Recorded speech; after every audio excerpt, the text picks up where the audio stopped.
एक तो आज मैं उठते-उठते बहुत लेट हो गई और लेट होने के साथ-साथ मुझे अचानक ख़्याल आया घर जाते वक़्त कि हमारे लिए तो कोई भी सब्ज़ी बन जाएगी, लेकिन सीमा के लिए कुछ हेल्दी सा बनाना पड़ता है, वो भी बिना तेल मसाले के। तो जाते ही मैंने सोचा कि अपनी ही बाड़ी से कुछ भाजियाँ तोड़ लूँ। तो हरे पत्तेदार बथुआ की सब्ज़ी मैंने तोड़ने का सोचा। मेरे हाथ में मेरे कुछ सामान रखे हुए थे और बाड़ी से जो लंबे-लंबे, बड़े-बड़े से लीफ थे भाजी के, मैंने उन्हें तोड़ना शुरू किया और थोड़ी सी मात्रा में मैंने तोड़ लिया ताकि इसका सफिशिएंट सब्ज़ी बना सकूं। हेलो दोस्तों, गुड मॉर्निंग, राधे राधे, सुप्रभात and welcome back to my new another blog. अभी मैंने ना थोड़ा सा बथुआ भाजी तोड़ लिया है, ज़्यादा नहीं। ऐसे बहुत ज़्यादा भाजी ही बनाओ जिसमें टमाटर की क्वांटिटी कम रहती है, तो सीमा थोड़ा सा मुँह बनाती है खाने में। और मैं सोच रही हूँ उसके लिए आज बथुआ बना दूँ। कल मैंने मेथी की चटनी बनाई थी, मतलब मेथी की क्वांटिटी कम और चटनी के लिए टमाटर ज़्यादा मतलब इंग्रेडिएंट यूज़ किया था, तो काफ़ी अच्छा लगा था। मैं भी खा के आई थी। ऐसे ज़रूरी नहीं है कि सब्ज़ी में तेल मसाला बहुत ज़्यादा यूज़ हो तभी चीज़ें अच्छी लगती है या फिर स्वाद आता है। और आज भाई पहले जैसे ठंडी में कोहरा बनता है ना, बिल्कुल वैसा ही कोहरा है। काफ़ी ज़्यादा ठंड बढ़ी हुई है और सबसे कल बात बता रही हूँ, इतनी ठंडी में तो हालत ख़राब हो जाएगी। मैं भाजी तोड़ते तक मेरे हाथ पूरे ठंडे हो गए हैं। अभी बहुत सारा काम है, करते हैं फटाफट। 8:30 हुए। घर आने के बाद सबसे पहले मैंने नहा धोकर पूजा पाठ किया, क्योंकि मुझे आजकल पूजा पाठ करने में कुछ अलग ही आनंद की अनुभूति हो रही है।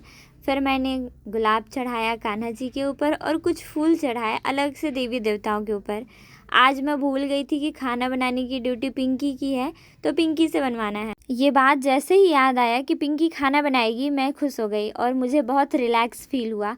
फिर पिंकी का रोटी फूलता नहीं है, तो मैंने उसे रोटी बनाना सिखाया और खुद उसने सारा काम किया। फिर उस दिन पढ़ाई थोड़ी अच्छी भी हुई और एवरेज भी हुई। तो छत्तीसगढ़ के कुछ चीज़ों को पढ़ने के बाद मैंने चाय बिस्किट खाया और थोड़ा मुझे अच्छा लगा।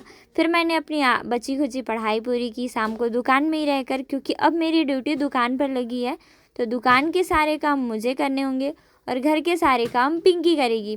तो इस बात से थोड़ी खुशी भी है और नाराज़गी भी। दूसरे दिन मैं 7 बजे उठी तो थी, लेकिन पढ़ाई करने के बाद मैं लेट आई घर। जाते वक्त स्वेटर पहननी थी पर चेंज करना पड़ गया, ये बात थोड़ी अलग थी। हेलो दोस्तों, हम जा रहे हैं आज शादी की शॉपिंग के लिए और सबसे ज़्यादा लेट नहीं थी। मुझे पता नहीं था कि हम लोग जाने वाले हैं। और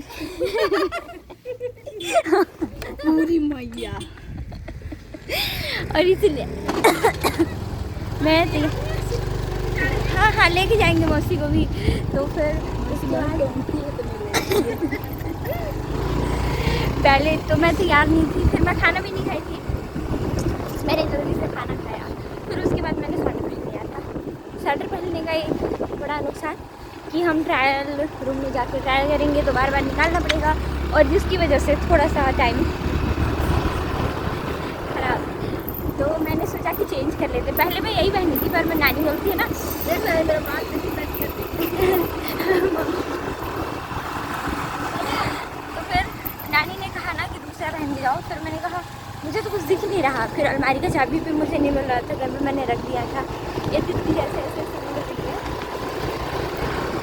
हम तीनों चारों के अलावा सारे लोगों की पूरी शॉपिंग हो गई है। सारे लोगों ने अपने मनपसंद के ड्रेसेस खरीद लिए हैं और ऊपर से सारी चीज़ों की शॉपिंग भी हो गई है। बस एक हम हैं कि हमारी ख़रीदारी अभी भी अधूरी ही है। एक तो मैं दुकान नहीं गई थी और मुझे दुकान जाना पसंद भी नहीं है। इस दुकान के बारे में पहले पता था, इसीलिए हम लोग इस जगह पर अपना गाड़ी रोके, क्योंकि घर के आधे से कुछ ज़्यादा मेंबर यहाँ पर थे। नाना, मामा, बड़े पापा, बड़ी मम्मी और साथ में शीतल भी। ये लोग तो अलग ही काम कर रहे थे। ये लोग फोटोशूट का वीडियो देख रहे हैं, फोटो देख रहे हैं अपने में। और यहाँ पे सीमा शीतल एक ही में घुस गए हैं और वहाँ पे बाकी मेंबर्स हैं, खरीद रहे हैं। इधर पे छोटे मामा, मम्मी, नाना, बड़े मम्मी और बड़े पापा भी हैं। भाई इन लोगों को पता नहीं क्यों ठंडी नहीं लग रहा है, लेकिन मुझे तो बहुत ठंडी लग रहा है। सारे लोग हैं वहाँ पे, हम लोग का कोई काम नहीं है, मतलब जनरली शर्ट पैंट का क्या करेंगे। शादी और ख़रीदारी दोनों ऐसी चीज़ें हैं जिसमें पूरा समय चला जाता है, पता ही नहीं चलता। तो यहाँ से सारा जो कपड़ा ख़रीदना था वो ख़रीदने के बाद अब बारी थी दूसरे दुकान पर जाने की, और हम भी दूसरे दुकान चले गए। हम तीन गाड़ी में थे, एक हमारी स्कूटी, एक मेरे नाना जी की स्कूटी और एक मेरे मामा जी की गाड़ी। तो फिर इन तीनों गाड़ियों पर बैठकर हम लोग चले गए। यहाँ बड़े पापा और छोटे मामा बैठ रहे थे, इधर हम तीनों और उधर वो 3 लोग। फिर इसके बाद मैं कभी कभी सोचती हूँ मैं इतनी अजीब क्यों हूँ। मुझे दुकान जाना, अपने लिए ख़रीदारी करना या फिर नई नई चीज़ों को ख़रीदना बिल्कुल भी पसंद नहीं है। अगर हाँ मुझे कुछ चाहिए मैं पैसे देकर मंगा लेती हूँ, या फिर अधिकतर सारा चीज़ मुझे मम्मी लाकर ही देती हैं। कुछ चीज़ जब मम्मी नहीं जा पाती ख़रीदने तो वो मैं किसी और से, कभी कभी पिंकी सीमा से मंगाती हूँ। ये दुकान वही दुकान की बड़ी दुकान है, मतलब जहाँ से हम गए थे वो उसी दुकान का दूसरा दुकान था, जहाँ पर बड़ी मम्मी और मम्मी ने अपने लिए लहंगा ट्राई किया, लहंगा ख़रीदा भी। और ये मेरी मम्मी का आउटफिट है शादी के लिए, पिंक कलर का लहंगा। साथ में बड़ी मम्मी ने रेड कलर का लहंगा ख़रीदा है। और हम यहाँ पर देख रहे थे क्या पसंद आया क्या नहीं पसंद आया। कई सारे ड्रेसेस ट्राई किए इन दोनों ने। और शीतल अपने हस्बैंड का फ़ोटो देख के खुश। अब ये दोनों बहन दुकान में रोना शुरू कर। मम्मी आपका क्या होगा जब 3 बेटियाँ जाएंगी? बड़ी मम्मी तो एक में ही रो रही। डोंट वरी, हम नहीं जाएंगे। नहीं रोना है भाई। ये बात सुनकर जितनी हंसी आती है उससे कहीं ज़्यादा रोना आता है कि बेटी की शादी करनी है, बेटी का शादी होगा। मेरी मम्मी पता नहीं कैसे करेगी ये सारा काम। जब भी हम स्पेशली शादी का बात बोल दें या फिर मम्मी को ये ख्याल आता है कि रानी की शादी करनी है, तब इनके आँख से इतनी आंसुएं गिरने लगती हैं कि हम बता नहीं सकते। सारे मम्मी का प्यार अपने बच्चों के साथ होता है, लेकिन जब भी ऐसे मम्मी को मेरे अलावा भी सारे अगर कोई कहे तो मम्मी मना करती हैं। शादी के लिए स्पेशली मना कर देती हूँ मुँह पे ही।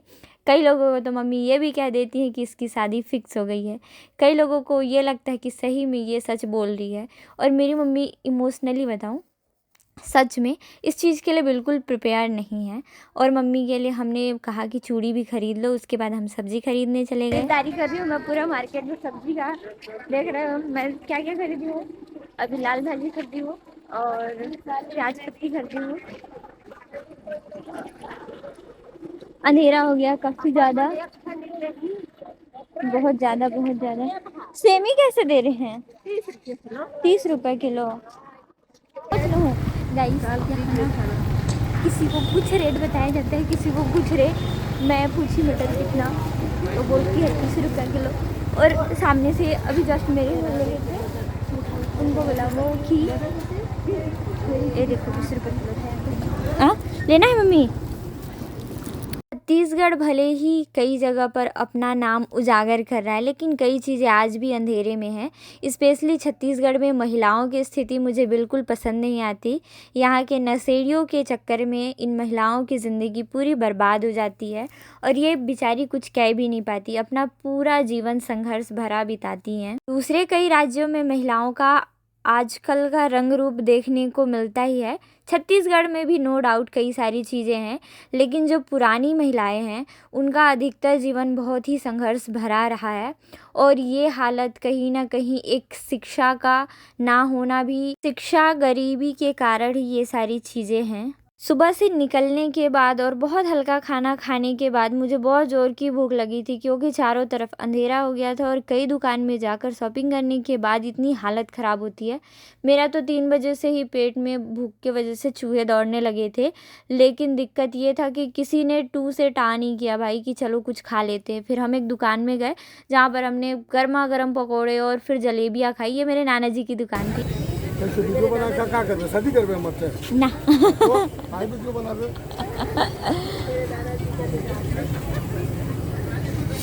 अभी नाना दादा या ग्रैंड पेरेंट्स जो भी होते हैं वो बच्चों के साथ थोड़ा मस्ती मजाक करते हैं, तो इन्होंने कहा कि क्या तुम वीडियो बना रही हो, मुझसे शादी करोगी? और मैंने भी मजाक में कह दिया नहीं। और खाने पीने के बाद मैंने इन्हें आज के डिनर के लिए इनवाइट किया, पर इन्होंने मजाक में टाल दिया कि नहीं जाओ। घर आने के बाद हमने आलू मटर मेथी की सब्ज़ी बनाई, आलू टमाटर और टमाटर की चटनी बनाई भी। सब्ज़ी काफ़ी ज़्यादा टेस्टी था क्योंकि मम्मी ने बनाया था, मैंने तो थोड़ा थोड़ा बस हाथ लगाया था भाई। फिर बहुत भूख लगा था इसलिए हमने खाना खाया और ऊपर वाले घर पर मैं और मम्मी आ गए। क्यों? क्योंकि शीतल की शादी की कुछ सामानों का जगह बनाना था, मतलब उसे बैग में पैक करना था और इसे भगाना था। हम घर आए तब देखा कि नानी दूध गरमा रही हैं और औटा रही हैं। छत्तीसगढ़ में इसे औटाना कहते हैं। जिस प्रकार से मेवे या फिर खोआ बनता है वैसे ही पूरा दूध को गाढ़ा किया जाता है बहुत ही मेहनत से। और फिर मैं तो आज दूध पीना भूल गई थी, तो मैंने गर्मा गर्म दूध पिया और ये रबड़ी मैंने नहीं खाया भाई, क्योंकि मैंने बहुत पेट फुल खाना खा लिया था और मेरे पेट के अंदर बिल्कुल जगह नहीं थी। दूध तो मैं थोड़ा देर पढ़ाई करने के बाद पी लेती हूँ, इसलिए मैंने दूध गरम गरम लेकर ऊपर चली गई। थैंक्स फॉर वॉचिंग, मिलते हैं मेरे अगले व्लॉग में, बाय बाय।